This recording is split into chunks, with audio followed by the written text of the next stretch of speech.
देखिए, 20 जोग का मतलब क्या होता है? 20 जोग का मतलब होता है, अब 20 जोग का 3 नाम है, लिख लो। पराशरी में जिसको 20 जोगा बोला जाता है, साउथ का एस्ट्रोलॉजी में उसको बोला जाता है पुनर्फू। पुनर्फू जोगा, पुनर्फू। और एक बात भी बोला जाता है, इसका और एक नाम भी है जो सबको मालूम नहीं है। ये जिसका कुंडली में रहता है, इसको बोला जाता है उदरस्त सारे साथी जोगा। माँ का पेट में रहने से ही उसका साढ़े साथी चालू है, आप समझ लो। उदरस्त सारे साथी जोगा, कभी सुना था? पहला बार सुना रहा हूं। 20 जोग जिसका भी है, मेरा है, सप्तम भाव में है, वो उदरस्त सारे साथी लेके पैदा होने वाला आदमी है। जब माता का गर्भ में था, उसका सारे साथी तब से चालू है। अब सारे साथी का दो प्रभाव होता है। प्रभाव दो होता है सारे साथी। पहला प्रभाव होता है सारे साथी में कोई आदमी आगे बढ़ता है। दूसरा प्रभाव होता है आदमी सारे साथी में पीछे टानता है, उसको जमीन से, मतलब आसमान से जमीन में गिरा देता है। ठीक है, अब लिखो, ये जोक कैसे निर्माण होगा? अगर चंद्रमा जिस राशि में बैठा हुआ है, उस राशि से 1, 5, 9, 2, 12, 7, इसमें अगर शनि बैठ जाए तो ये जोक का निर्माण होता है। 3, 11 में लिख के रखो, लो केस, मतलब ये जोग है लेकिन इसका प्रभाव बड़ा क्षीण होगा, लेकिन प्रभाव होगा, क्षीण प्रभावी होगा। एक मिनिट, এখন পড়াচ্ছি 10টার পর। হুম।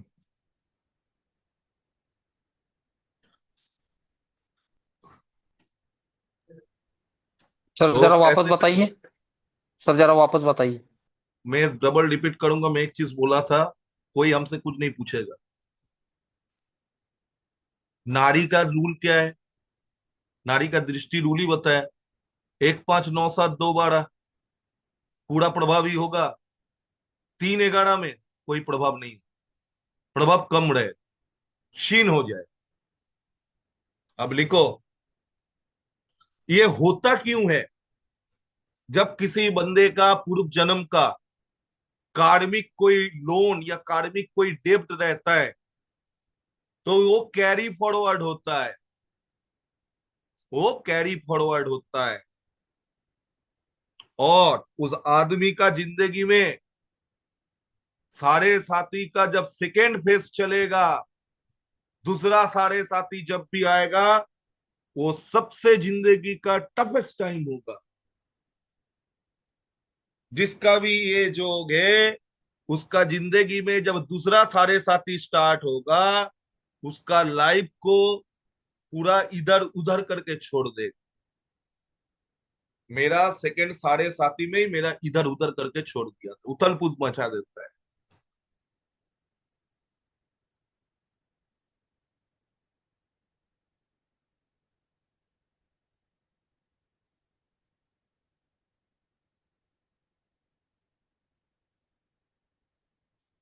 अब तीसरा पॉइंट लिखो।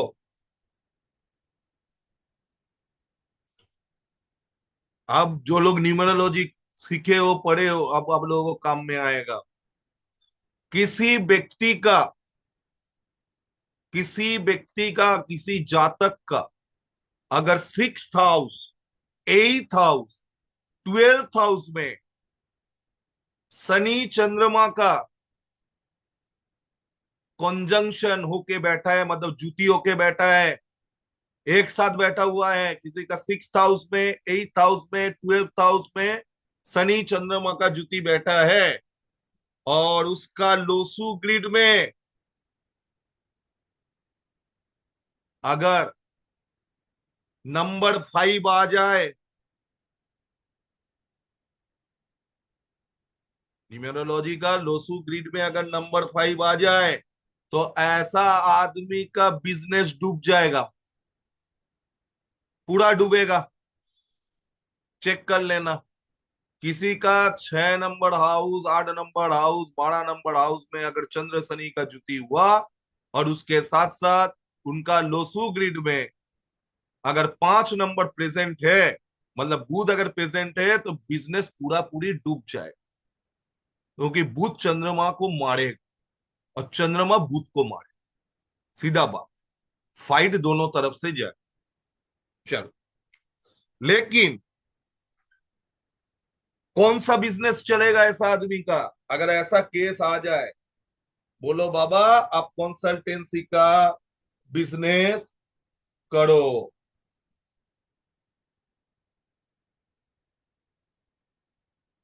अगर वो कंसल्टेंसी का बिजनेस करेगा तो उसका बिजनेस चल जाएगा। लेकिन कंसल्टेंसी बिजनेस छोड़ के अगर दूसरा कोई भी बिजनेस करेगा, वो डूबेगा। जिसका भी 6 number house, 8 number house, 12 number house में शनि चंद्रमा का जुति हुआ, और उनका लोसू ग्रिड में न्यूमरोलॉजी में अगर 5 नंबर प्रेजेंट है, ऐसा आदमी कंसल्टेंसी बिजनेस छोड़ के दूसरा जो भी बिजनेस करेगा वो डूबेगा, सीधा बात। ठीक है। अब लिखो, मेष लगन का कोई अगर जातक हो, जैसे गायकवाड़ साहब है, रीना मैम है, ये लोग मेष लगन का जातक है।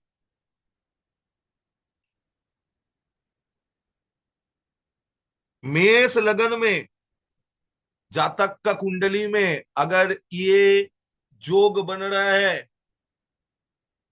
किसका जोग? शनि चंद्रमा का जोग अगर बन पा रहा है, तब पूरा जिंदगी जन्म से ही स्ट्रगल उनको लेना पड़ेगा। जन्म से ही उनका स्ट्रगल लेना पड़ेगा। मेष लगन का आदमी के लिए कोई छुटकारा नहीं।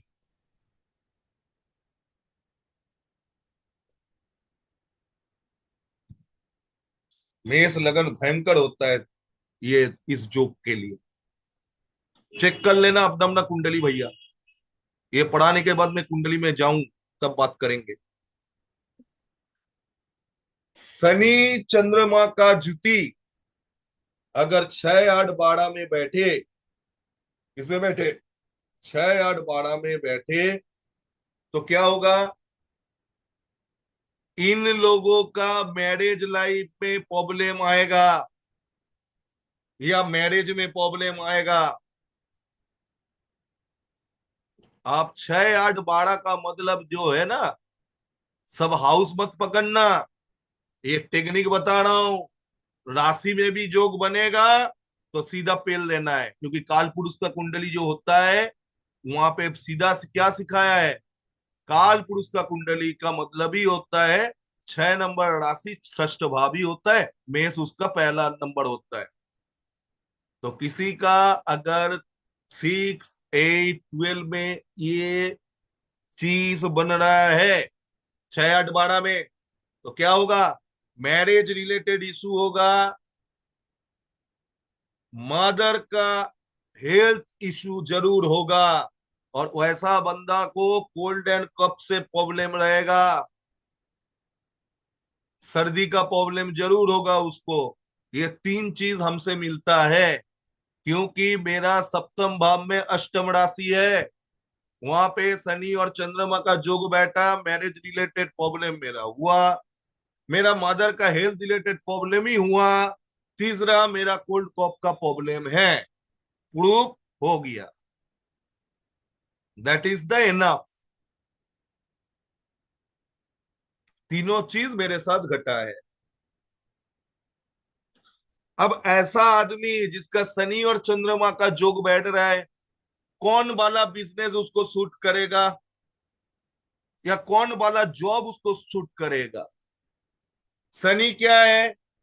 कर्म का कारक है। चंद्रमा क्या है? फूड, खाना।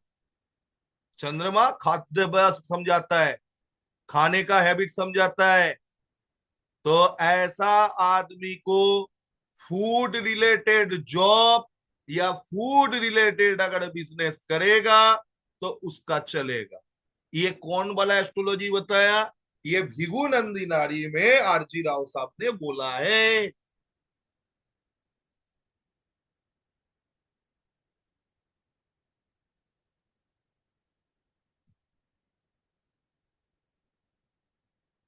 अब लिखो, ये शनि चंद्रमा से जो 20 योग बनता है, वो लाइफ में तो स्ट्रगल जरूर देगा ही देगा।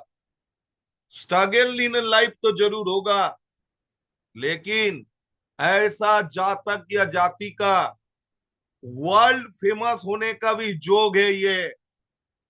ये लोग मर भी जाएगा, इसका नाम आदमी करेगा मुंह से। Name fame after death. जिंदा रहने में भी वर्ल्ड फेमस बनेगा, मरने के बाद भी आदमी इसका नाम याद करेगा।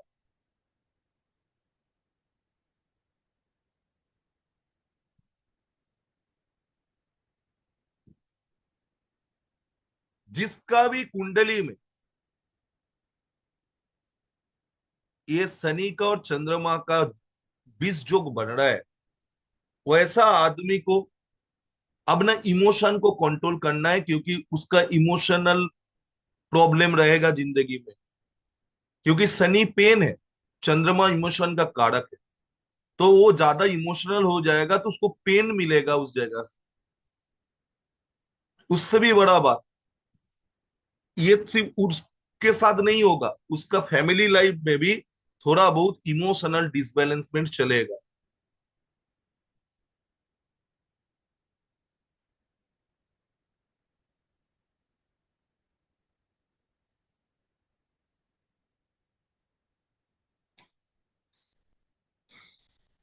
अब दो भयंकर पॉइंट है।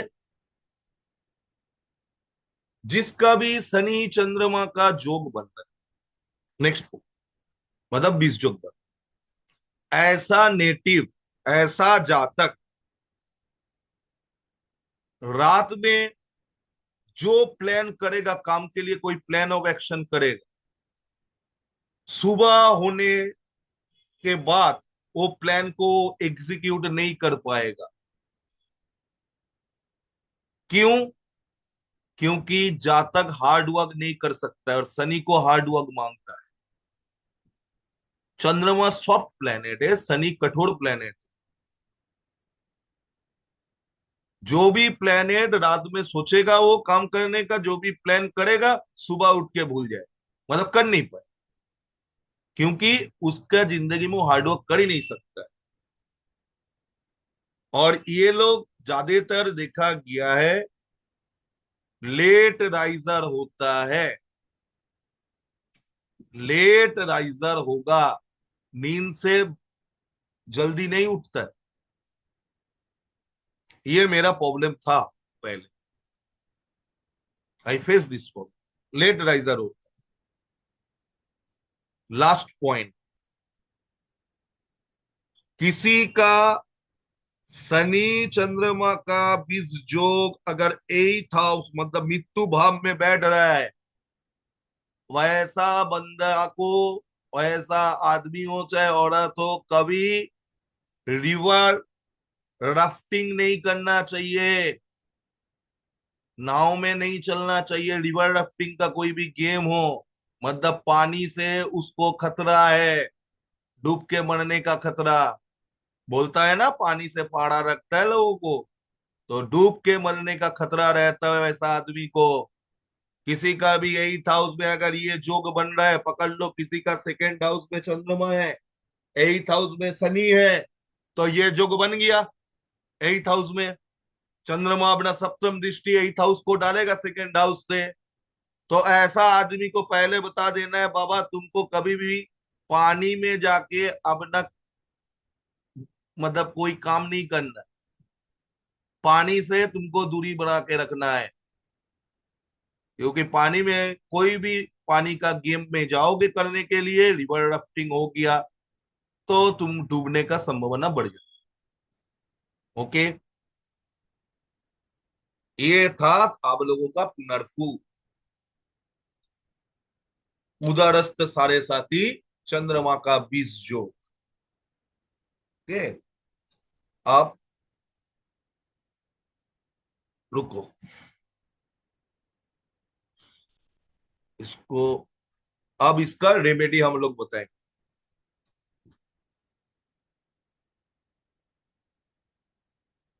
ये रेमेडी किसी को, मैक्सिमम आदमी को मालूम नहीं है, नहीं जानता है मैक्सिमम आदमी। मैं बता देता हूं, लिख लीजिए।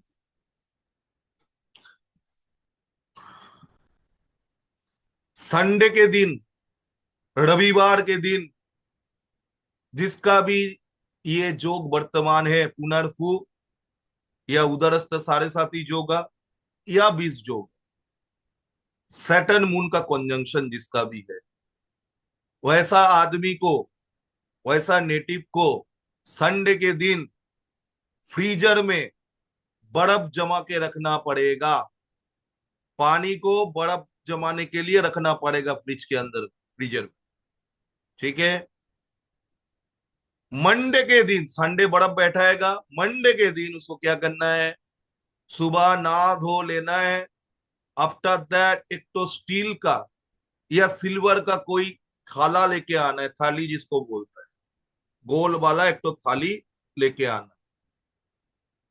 उसके बाद उस बर्फ को एक अच्छा नया कपड़ा में अंदर में वो बर्फ को रख के उसको क्रॉस करना पड़ेगा, पूरा चूर्ण करना पड़ेगा, पाउडर फॉर्म बनाना पड़ेगा, मतलब हाथ से मार मार के उसको गुड़ा निकलना। ठीक है। जब लस्सी में जो जैसे बर्फ को ढप ढप मार के करता है, आप वो नहा धोने के बाद ये काम बर्फ को तोड़ेगा। अब उस बर्फ को चूर्ण बिचूर्ण करने के बाद उस बर्फ से शिव का जो लिंग होता है उसको बनाना पड़ेगा।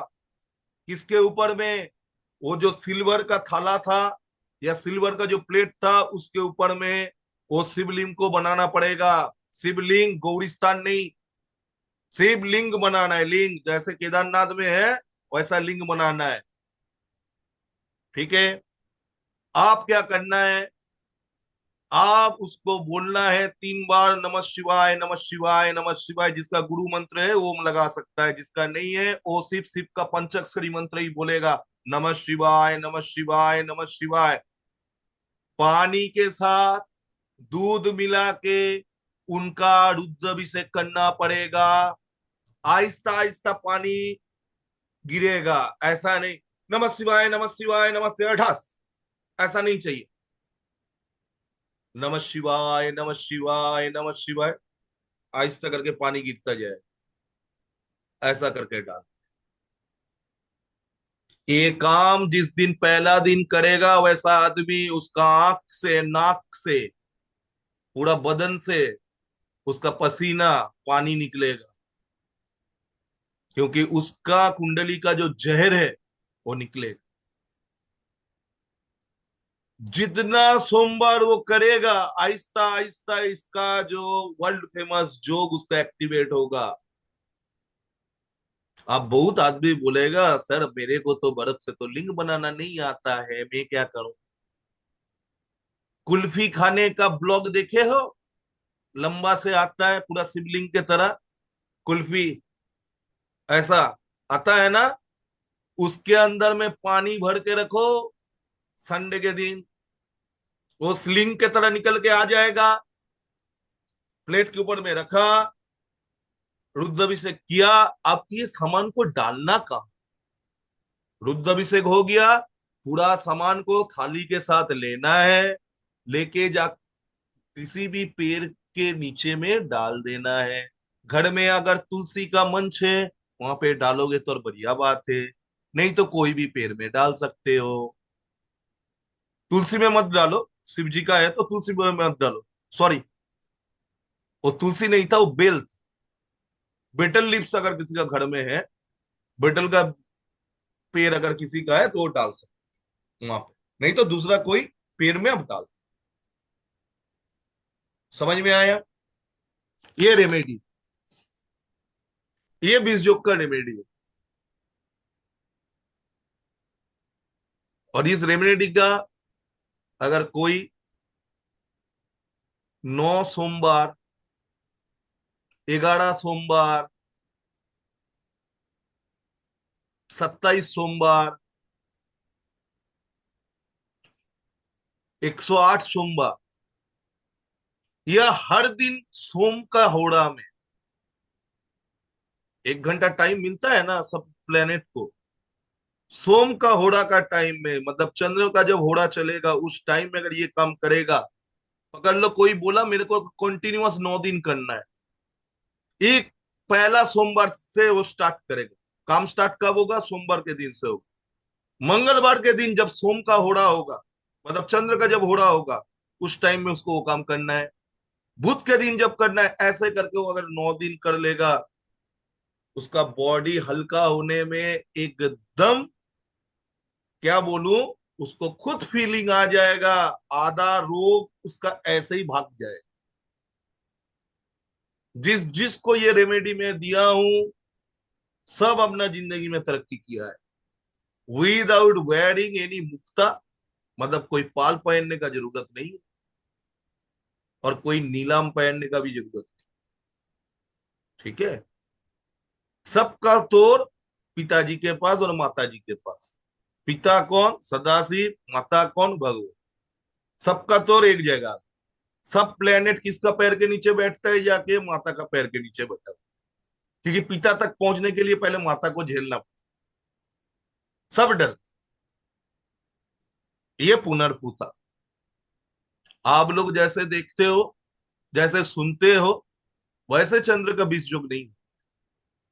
विष का मतलब क्या है? भगवान सदाशिव तो नीलकंठ है, विष धारण किया है। मैं कभी भी कोई भी चीज जब भेजता हूं, उसका पीछे में कारण रहता है। आज मैं फेसबुक में पोस्ट किया था, इसी के कारण। विष तो कौन पिया था? भगवान शिव ने पिया था, वो भी हलाहल को पिया। उस हलाहल का उनका जब बदन जला रहा है, उस टाइम ने परम प्रकृति भगवती ने ताड़ा, ताड़ा का काम क्या है? माँ का जो ताड़ा रूप है, सबसे खतरनाक। लेकिन तारा रूप से माँ ने नया एक रूप लिया, माँ का उग्र तारा, एक जटा तारा, नील सरस्वती तारा, और एक होता है माँ तारा, महामाया तारा जो है। और तारा माँ का जो ओरिजिनल मूर्ति है, अभी तो किसी को दिखाई नहीं मिलता है।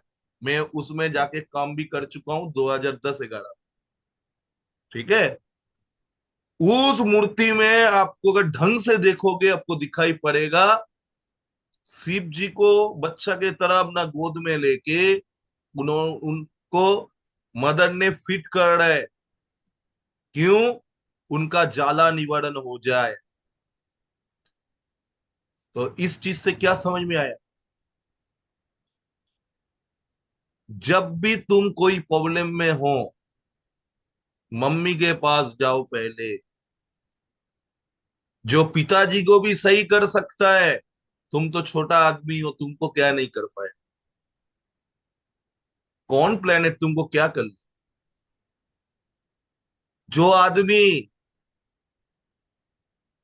ये 20 जोग में रहता है और अपना माँ से उसका अगर संपर्क अच्छा ना हुआ, तो शनि उसको छोड़ेगा नहीं, इतना समझ।